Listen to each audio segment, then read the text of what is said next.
on the Middle East and Syria? Tell me why this is wise.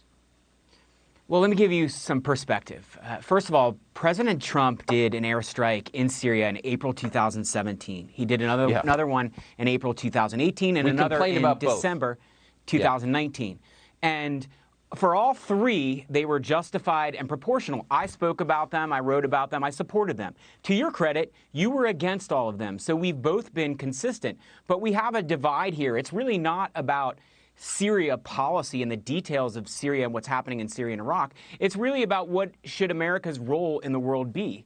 I happen to think that we can continue to project power abroad and that we have to have our diplomats and soldiers stationed in places abroad in order to do that. And when they get attacked, as they did on February 15th in northern Iraq by Shia militias, it's appropriate for us to respond as Biden did, just as Trump did in December 2019. Wait, may I say, and leaving aside, and I'll even gloss over your claim that it was justified. Of course, the State Department lied about the pretext for the first missile strike. But leaving that aside, China is humiliating the United States globally. It is colonizing the entire continent of Africa and the Caribbean right at our shores. It is humiliating American diplomats by giving them unnecessary rectal swabs.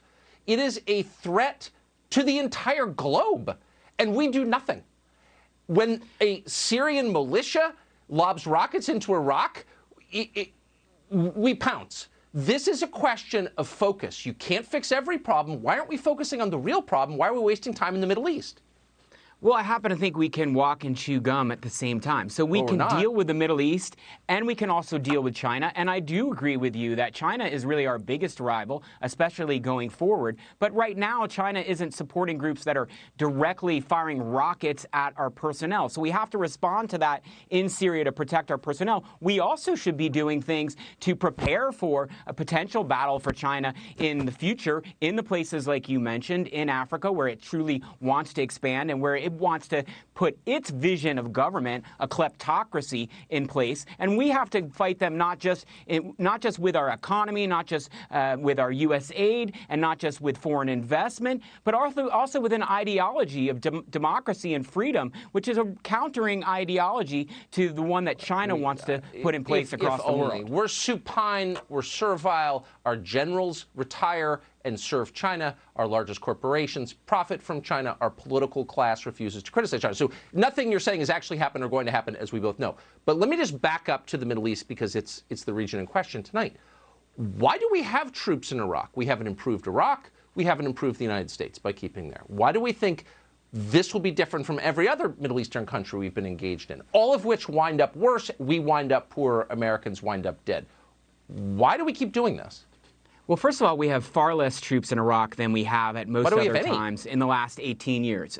So I served in Iraq with the State Department 2006 and 2007. We had 145,000 troops at the end of 2007. We now have 2,500. So, you know, a little less than 3% of what we had back then. Hold on, but why do we? No, it's a sincere question. We killed people in Syria, spent a lot of money, focused attention on the country of this. Biden gets to go brag about it, because an American contractor apparently was killed there, apparently by an Iran-backed militia. Why was that contractor there in the first place? What are we getting out of it? Well, there are lots of reasons. First of all, we have troops there to fight ISIS. And ISIS is still in northern Iraq and in Syria. And ISIS is an existential threat to the U.S., to our interests. It can strike at Americans. It's also an existential threat to our way of life, to rule of law. Hold on, slow down. How is ISIS an and you know, I'm not putting in a good word for ISIS here, obviously. But existential means to threaten the existence of something. An existential threat is something that threatens to end you. How does ISIS pose an existential threat to the United States?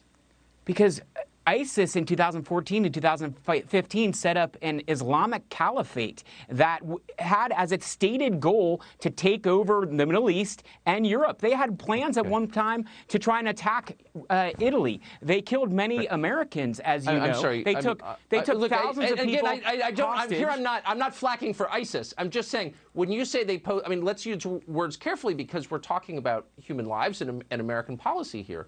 They're not an existential threat to the United States. There's only one country that's an existential threat. There's only one country that can make my family obey, and that's China. as you well know. So again, I know everybody in foreign policy world was trained, like the previous generation was trained to focus on Russia, the next on the Middle East.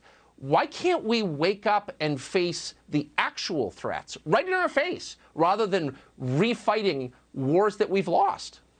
But you can't possibly be saying that we should only focus on one threat and ignore all of the others. ISIS is a threat. It kidnapped thousands of people. We can't fix Washington, D.C. is filled with homeless people and garbage on the streets. Like, we're not good at fixing stuff. So, like, actually, we don't have the bandwidth to fix the world. And by the way, can you name one city in the United States, the Democratic Party? I don't want to be partisan or anything. I'm just being honest. This is a war cheered on by Democrats. Name one city in the United States they've improved. Just one. Go ahead. I'll wait. My hometown, Cincinnati.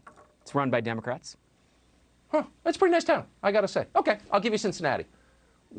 I can't think of any others. Thank you. I got to be yeah, no, it's actually, you're absolutely right. That is a nice city, not a very left-wing city. But we have dozens of other cities that are actually crumbling. We have a country that's on the verge of some kind of economic event that probably won't be welcomed by most people. We have a country that's getting poorer, and yet this is like the thing that Biden does on his 36th day in office? But we don't have to give up foreign policy in order to improve our domestic policy. We can do both at the same time. We're America. We have the resources, the know-how, the talent to do that. Is Iraq better? Is Afghanistan better? Is Libya better? Is Yemen better? Is any country in that entire region better for our intervention in it?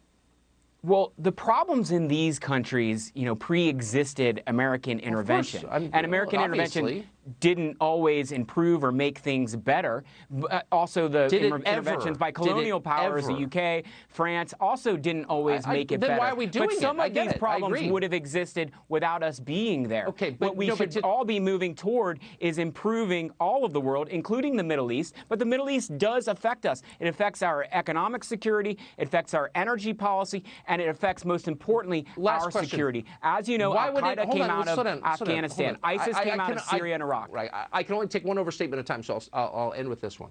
You say it affects our energy policy. For generations that I lived here then, we were told we were only enmeshed in the Middle East because we were dependent upon their oil. We needed their energy. Now we don't. We're energy independent. The same people who told us that are trying to prevent us from using our own reserves, domestic reserves of energy, and again make us dependent on other nations, whether it's China for clean energy technology or the Middle East for petro energy. And I'm a little confused by that. Why shouldn't we take a victory lap and say we can heat our own homes, we can fuel our own cars, we don't need you?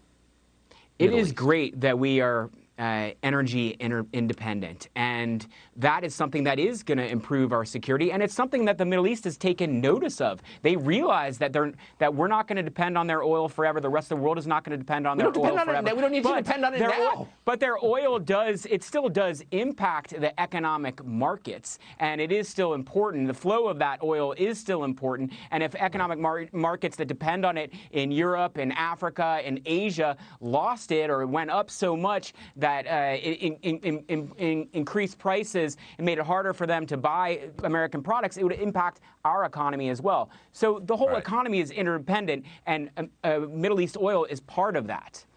Yeah. Okay.